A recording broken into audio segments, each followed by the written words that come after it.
रात के ठीक 12 बजे लखनऊ के सबसे पॉश इलाके में बनी उस आलीशान सफेद कोठी की सारी लाइटें बुझ चुकी थी। चारों तरफ एक ऐसा सन्नाटा था कि दीवार पर टंगी घड़ी की टिक टिक भी साफ सुनाई दे रही थी।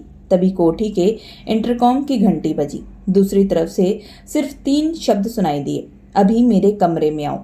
आवाज थी उस कोठी की करोड़पति मालकिन की, जिसके पति की मौत को कई साल बीत चुके थे।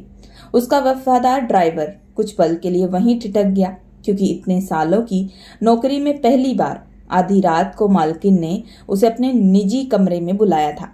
ड्राइवर ने बिना कोई सवाल किए धीरे धीरे कमरे की ओर कदम बढ़ा दिए, लेकिन उसे जरा भी अंदाजा नहीं था कि उस रात होने वाली एक घटना उसकी और उसकी मालकिन दोनों की जिंदगी हमेशा हमेशा के लिए बदल देगी। आखिर आधी रात को उस कमरे में क्या हुआ जिसने 2 जिंदगियों की किस्मत हमेशा के लिए बदल दी। दोस्तों, उत्तर प्रदेश के लखनऊ शहर की ये कहानी सुनने में जितनी साधारण लगती है, उसकी सच्चाई उतनी ही हैरान कर देने वाली है। आखिर उस रात बंद कमरे में ऐसा क्या हुआ जिसने पूरे इलाके को सुन्न करके रख दिया। आइए जानते हैं इस पूरी कहानी में। कहानी को शुरू करने से पहले आप लोगों से छोटी सी दरख्वास्त है कि कृपया करके हमारे डायरी ऑफ लाइफ चैनल को सब्सक्राइब जरूर करें एंड बेल आइकन का बटन जरूर दबाएं। तो शुरू करते हैं आज की कहानी। दोस्तों, राजधानी के सबसे महंगे इलाके में स्थित सफेद कोठी अपनी भव्यता के लिए जानी जाती थी, लेकिन उस विशाल बंगले के भीतर पसरा सन्नाटा बाहर की चमक धमक से बिल्कुल अलग था। उस कोठी की मालकिन थी श्रीमती राजेश्वरी देवी। उम्र लगभग 45 साल, गरिमापूर्ण व्यक्तित्व और अथाह संपत्ति की मालकिन। 2 साल पहले कार दुर्घटना में उनके पति, जो शहर के सबसे बड़े रियल एस्टेट टाइकून थे, उनका देहांत हो गया। तब से राजेश्वरी देवी उस बड़ी हवेली में अकेली रहती थी। उसी कोठी के आउट हाउस में रहता था 26 साल का नौजवान किशन। किशन पहले 3 सालों से उनका ड्राइवर था। वह न केवल गाड़ी चलाता बल्कि घर के अन्य जरूरी कामों में भी राजेश्वरी जी का हाथ बटाता। वह कम बोलने वाला, ईमानदार और बेहद मेहनती लड़का था। राजेश्वरी देवी उस पर आंख मूंद कर भरोसा करती। दिन भर की थकान के बाद किशन रात के 10 बजे अपने कमरे में सोने की तैयारी कर रहा था। बाहर तेज बारिश हो चुकी थी और बादलों की गड़गड़ाहट से माहौल और भी भारी हो गया था। किशन ने जैसे ही लाइट बंद की, तब उसके फोन की घंटी बजी। स्क्रीन पर मालकिन का नाम चमक रहा था। किशन हड़बड़ा कर उठा। इतनी रात को फोन, सब ठीक तो है ना? उसने तुरंत फोन उठाया। किशन, क्या तुम जाग रहे हो? दूसरी तरफ से राजेश्वरी देवी की आवाज आई। उनकी आवाज में एक अजीब सी घबराहट और कंपकपी थी। जी मालकिन, बताइए क्या हुआ? किशन, तुरंत मेन हॉल में आओ, फिर मेरे कमरे में, मुझे तुम्हारी जरूरत है, जल्दी आना। इतना कहकर उन्होंने फोन काट दिया। किशन का दिल तेजी से धड़कने लगा। उसने घड़ी देखी, रात के ठीक 12 बज रहे थे। उसने फुर्ती से अपनी शर्ट पहनी और छाता लेकर कोठी की तरफ भागा। बारिश की वजह से कोठी का बगीचा डरावना लग रहा था। उसने पिछले दरवाजे से प्रवेश किया और सीधे ऊपर की मंजिल की ओर बढ़ा, जहां राजेश्वरी देवी का कमरा था। कमरे का दरवाजा आधा खुला था। किशन ने धीरे से दस्तक दी। मालकिन में आ गया। भीतर का नजारा देखकर किशन की सांसें थम गई। राजेश्वरी देवी फर्श पर बैठी थी। उनके हाथ में एक पुरानी तिजोरी का लॉकर खुला हुआ था और चारों तरफ ढेर सारे कागजात और कुछ गहने बिखरे हुए थे। उनकी आंखों में आंसू थे और चेहरा पीला पड़ चुका था। किशन आगे बढ़ा। मालकिन, आप इस हालत में क्या हुआ? क्या कोई घर में घुस आया है? राजेश्वरी देवी ने ऊपर देखा और अपनी कांपती हुई उंगली से अलमारी के पीछे वाले गुप्त तहखाने की ओर इशारा किया, जो अब तक किशन ने कभी नहीं देखा था।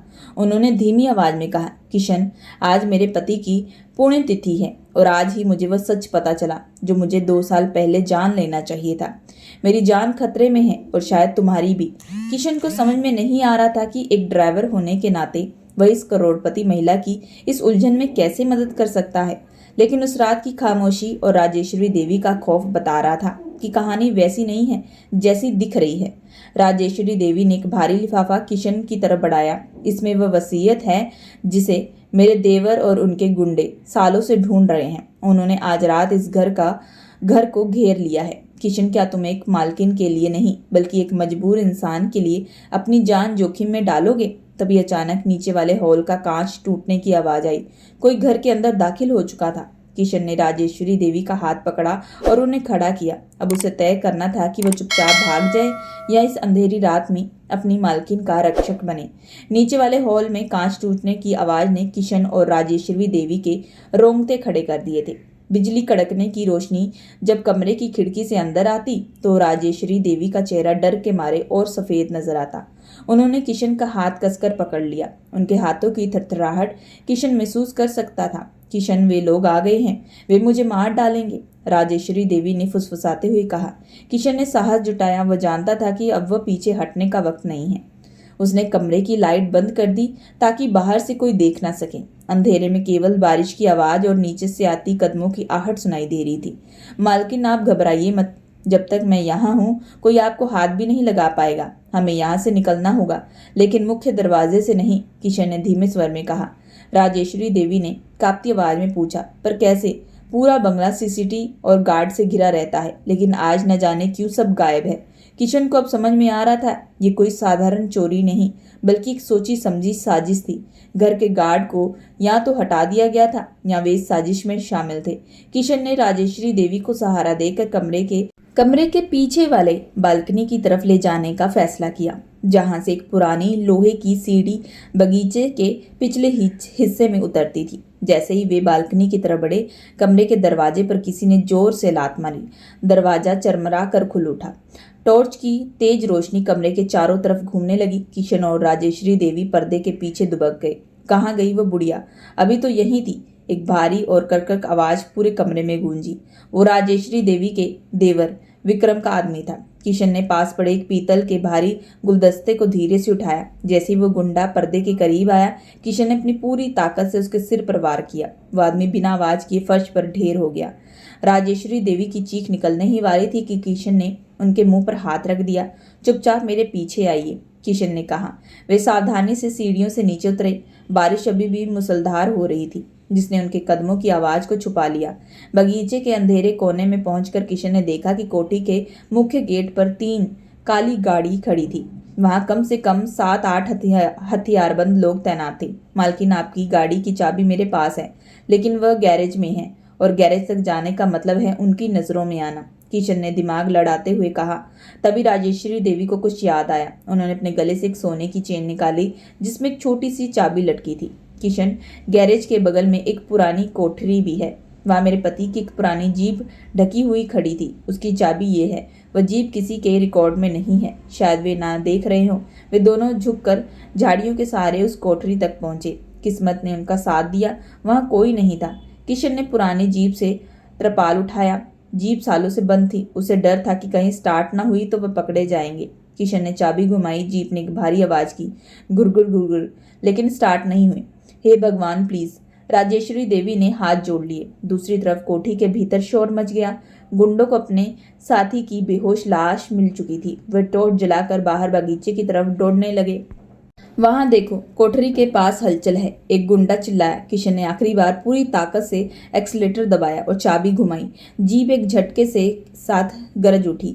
किशन ने बिना हेडलाइट जलाए रिवर्स गियर डाला और कोठी के पीछे वाली कच्ची दीवार को तोड़ते हुए जीप बाहर निकाली। पीछे से गोलियों की आवाज आई। एक गोली जीप के पिछले टायर के पास से निकल गई। किशन ने स्टीयरिंग मजबूती से थामा और जीप को शहर के बाहरी इलाके की तरफ मोड़ दिया। करीब आधे घंटे तक तेज रफ्तार में गाड़ी चलाने के बाद जब उन्हें लगा कि पीछा करने वाली गाड़ियां दूर हो गई हैं, तो किशन एक सुनसान ढाबे के पास जीप रोकी। राजेश्वरी देवी अब भी बुरी तरह कांप रही थी। हम बच गए मालकिन, किशन ने लंबी सांस लेते हुए कहा। राजेश्वरी देवी ने किशन की तरफ देखा। उनकी आंखों में इस बार डर नहीं बल्कि एक गहरा एहसास था। उन्होंने एक वसीयत वाला लिफाफा किशन को थमा दिया। किशन, इस लिफाफे में सिर्फ जायदाद के कागज नहीं है, इसमें मेरे पति के कत्ल का सबूत भी है, और आज जो तुमने मेरे लिए किया है उसके बाद मैं अपनी पूरी जायदाद तुम्हारे नाम करना चाहती हूँ। किशन तो दंग रह गया। एक मामूली ड्राइवर जो चंद घंटों पहले सिर्फ अपनी ड्यूटी कर रहा था, अब एक करोड़ों की संपत्ति और एक खूनी खेल के बीच खड़ा था। लेकिन कहानी में अभी भी एक ऐसा मोड़ आना बाकी था जिसकी कल्पना किशन ने भी नहीं की थी। मालकिन, आप ये क्या कह रही हैं? मैं तो बस एक मामूली ड्राइवर हूँ। मुझे आपकी जायदाद नहीं चाहिए, बस आपकी सलामती चाहिए, किशन ने हड़बड़ाते हुए कहा। राजेश्वरी देवी ने किशन का हाथ थाम लिया। उनकी आंखों में गंभीरता थी। किशन, ये सिर्फ दौलत की बात नहीं है। मेरे पति जानते थे कि उनके भाई विक्रम की नीयत खराब है। उन्होंने अपनी वसीयत में साफ लिखा था कि अगर उनकी मौत के बाद मुझे कुछ होता है तो सारी संपत्ति एक ट्रस्ट को चली जाएगी, जिसका संरक्षक भी वही होगा जिसे मैं चुनूंगी। मैंने तुम्हें चुना है क्योंकि तुमने आज अपनी जान की परवाह किए बिना मुझे बचाया है। इससे पहले कि किशन कुछ और कह पाता, अचानक दूर सड़क पर कुछ हेडलाइट की रोशनी चमकती हुई दिखाई दी। विक्रम के आदमी हार मानने वाले नहीं थे। उनके पास आधुनिक गाड़ियां थी और वह शहर के कोने कोने को जानते थे। फिर वे गए। किशन ने दांत पीसते हुए कहा। उसने जीप को फिर से स्टार्ट किया, लेकिन इस बार उसने शहर की मुख्य सड़क के बजाय खेतों के बीच जाने वाले ऊबड़ खाबड़ रास्ते पर गाड़ी डाल दी। बारिश अब धीमी हो चुकी थी, लेकिन रास्ता कीचड़ से भरा हुआ था। जीप बुरी तरह डगमगा रही थी। पीछे आ रही गाड़ियां तेजी से करीब आ रही थी। तभी अचानक एक मोड़ पर सामने से काली एसयूवी आकर खड़ी हो गई। किशन ने तेजी से ब्रेक मारा। गाड़ी से विक्रम बाहर निकला। उसके हाथ से पिस्तौल थी और चेहरे पर एक शैतानी मुस्कुराहट। वाह राजेश्वरी, एक ड्राइवर के साथ भागने की योजना, बहुत खूब, लेकिन खेल तो अब खत्म हुआ। वो लिफाफा मुझे दे दो और मैं वादा करता हूँ कि तुम दोनों की मौत दर्दनाक नहीं होगी। राजेश्वरी देवी ने लिफाफा अपने गले से लगा लिया। कभी नहीं विक्रम, तूने अपने भाई को मारा है, मैं तुझे कभी भी कामयाब नहीं होने दूंगी। विक्रम हंसा। भाई को मैंने नहीं, उसकी अपनी किस्मत ने मारा है और अब तुम्हारी किस्मत भी मेरे हाथ में है। उसने पिस्तौल किशन की तरफ तानी। ए लड़के, चाबी फेंक और बाहर निकल, वरना पहला छेद तेरे सीने में होगा। किशन के दिमाग में बिजली की तेजी से विचार कौंध रहे थे। उसने देखा कि जीप के ठीक बगल में गहरी ढलान थी जो सीधे नीचे बहती नदी की ओर जाती थी। उसने राजेश्वरी देवी की तरफ देखा और फुसफुसाया, मालकिन, सीट बेल्ट कस के पकड़ लीजिए। क्या करने जा रहे हो किशन? भरोसा रखिए। किशन ने अचानक गियर बदला और एक्सीलेटर पर पैर दबा दिया। जीप सीधे विक्रम की गाड़ी से टकराने की बजाय किनारे से कटते हुए ढलान की ओर कूद गई। विक्रम चिल्लाया, गोली चलाओ, इन्हें जिंदा मत छोड़ना। गोलियों की बौछार हुई, लेकिन जीप अंधेरे में ढलान से लुढ़कते हुए नीचे जा चुकी थी। एक जोरदार धमाके के साथ जीप नदी के किनारे झाड़ियों में जा फंसी। किशन और राजेश्वरी देवी दोनों बेहोश हो चुके थे। कुछ देर बाद जब किशन को होश आया तो उसके सिर से खून बह रहा था। उसने देखा कि राजेश्वरी देवी भी धीरे धीरे आंख खोल रही थी। वे सुरक्षित थी, लेकिन जीप पूरी तरह बर्बाद हो चुकी थी। तभी किशन की नजर दूर पहाड़ी पर पड़ी, जहां विक्रम के आदमी टॉर्च लेकर नीचे उतर रहे थे। हमें यहाँ से निकलना होगा मालकिन, किशन ने उन्हें सहारा दिया। वे नदी के किनारे किनारे चलने लगे। चलते चलते वह एक पुरानी जंजर गुफा जैसी जगह पर पहुंचे, जो शायद पुराने समय में शिकारियों के छिपने का ठिकाना रही होगी। वहां बैठकर राजेश्वरी देवी ने उस लिफाफे को खोला। उसमें एक पेन ड्राइव भी थी। इसमें विक्रम के खिलाफ सारे सबूत थे। किशन, उसने कैसे एक्सलेट प्लान किया है, कैसे गवाहों को खरीदा, सब इसमें है। अगर हम आज रात बच गए तो कल सूरज डूबने से पहले विक्रम सलाखों के पीछे होगा। किशन ने गुफा के बाहर की ओर देखा। शिकारी अब बहुत करीब थे। उसने एक पत्थर उठाया और अपने हाथ की चोट को देखा। उसके अंदर का डर अब गुस्से में बदल चुका था। उसने तय कर लिया कि अब वह भागेगा नहीं, बल्कि मुकाबला करेगा। मालकिन, आप यहाँ छिपिए, मैं उन्हें भटका कर वापस आता हूँ। नहीं किशन, तुम अकेले। चिंता मत कीजिए मालकिन, एक ड्राइवर को रास्ता भटकाना बखूबी आता है। किशन अंधेरे में गायब हो गया। अगले ही पल जंगल में चीख पुकार मच गई। किशन ने अपनी बुद्धिमानी से उन गुंडों को अलग अलग करना शुरू कर दिया, लेकिन क्या वह अकेला उन 7 हथियारबंद लोगों से मुकाबला कर पाएगा? और क्या राजेश्वरी देवी सुरक्षित रह पाएगी?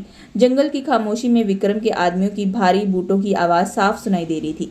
किशन एक घने बरगद के पेड़ के पीछे छिप गया। उसने अपने पास मौजूद एकमात्र हथियार, एक लोहे का पाना रच, जो उसने अपनी जीप से निकालते वक्त उठा लिया था, मजबूती से थाम लिया।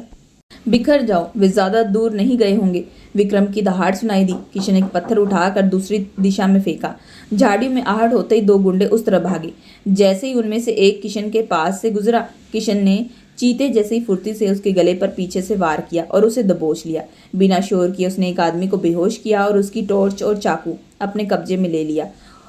अब किशन के पास रोशनी और एक छोटा हथियार था। उसने टॉर्च को जलाकर एक दलदली इलाके की तरफ फेंक दिया और खुद फिर से अंधेरे में ओझल हो गया। टॉर्च की रोशनी देखकर बाकी गुंडे इधर उधर लपके। उधर गुफा में राजेश्वरी देवी का दिल जोरों से धड़क रहा था। वे बस वसीयत और पेन ड्राइव को अपने सीने से चिपकाए बैठी थी। तभी उन्हें गुफा के मुहाने पर किसी के कदमों की आहट सुनाई दी। किशन, क्या तुम हो? उन्होंने धीमी आवाज में पूछा। कोई जवाब नहीं आया। अचानक एक साया अंदर दाखिल हुआ। वह किशन नहीं बल्कि खुद विक्रम था। उसकी आंखों में दरिंदगी थी और हाथ में हथियार। ड्राइवर तो गया राजेश्वरी, अब तेरी बारी है। विक्रम ने कुटिलता से हंसते हुए कहा। वो कागज मुझे दे दो, शायद मैं तुझे जल्दी मार दूं ताकि तुझे तड़पना ना पड़े। राजेश्वरी देवी पीछे नहीं हटी। उनका पैर एक पत्थर से टकराया और वे गिर पड़ी। तू अपने ही परिवार का खून बहाकर खुश नहीं रह पाएगा विक्रम। खुशी राजेश्वरी, ये करोड़ों की जायदाद में ही मेरी खुशी है। भाई को रास्ते से हटाना में थोड़ा वक्त लगा, लेकिन तुझे तो मैं अभी खत्म कर दूंगा। जैसे ही विक्रम ने ट्रिगर पर उंगली रखी, अचानक गुफा की छत से एक परछाई उसके ऊपर गिरी। वह था किशन। वह गुफा के दूसरे गुप्त रास्ते से ऊपर पहुंच गया और सही मौके का इंतजार कर रहा था।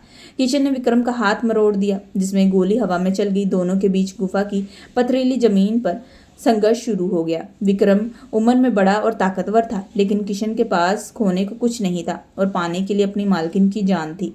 किशन ने विक्रम के चेहरे पर जोरदार मुक्का मारा, जिसकी उसकी पिस्तौल दूर जा गिरी। एक मामूली ड्राइवर की इतनी हिम्मत! विक्रम ने चीखते हुए किशन का गला दबोचने की कोशिश की। किशन की सांसें रुकने लगी थी। तभी राजेश्वरी देवी ने पास पड़ा एक भारी पत्थर उठाया और विक्रम के कंधे पर दे मारा। विक्रम दर्द से करा उठा। उसकी पकड़ ढीली पड़ गई। किशन ने तुरंत उसे धक्का दिया और उसे काबू में कर लिया। करीब 10 मिनट तक अंधेरी और गीली सुरंग में चलने के बाद वे बाहर निकले। सामने सुबह की पहली किरण फूटने ही वाली थी कि वे हाईवे के किनारे पहुंच चुके थे। सामने एक पुलिस चेक पोस्ट दिखाई दे रही थी। राजेश्वरी देवी ने राहत की सांस ली, लेकिन किशन की नजर दूर से आती एक एम्बुलेंस पर पड़ी। उसने हाथ देकर उसे रोका।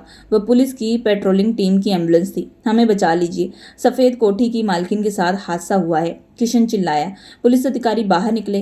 राजेश्वरी देवी ने तुरंत पेन ड्राइव और वसीयत उन्हें सौंप दी। इंस्पेक्टर साहब, इस पेन ड्राइव में मेरे पति के हत्यारे का कबूलनामा और सबूत है, और वह शख्स अभी इसी जंगल के पीछे वाली गुफा में है। पुलिस की गाड़ियां जंगल की तरफ रवाना हो गई। राजेश्वरी देवी ने सुरक्षित महसूस करते हुए किशन की तरफ देखा। किशन के कपड़े फटे थे, शरीर जख्मों से भरा था, लेकिन उसकी आंखों में संतोष था। किशन, तुमने आज जो किया वो कोई सगा बेटा भी नहीं करता। राजेश्वरी देवी की आंखों में आंसू थे।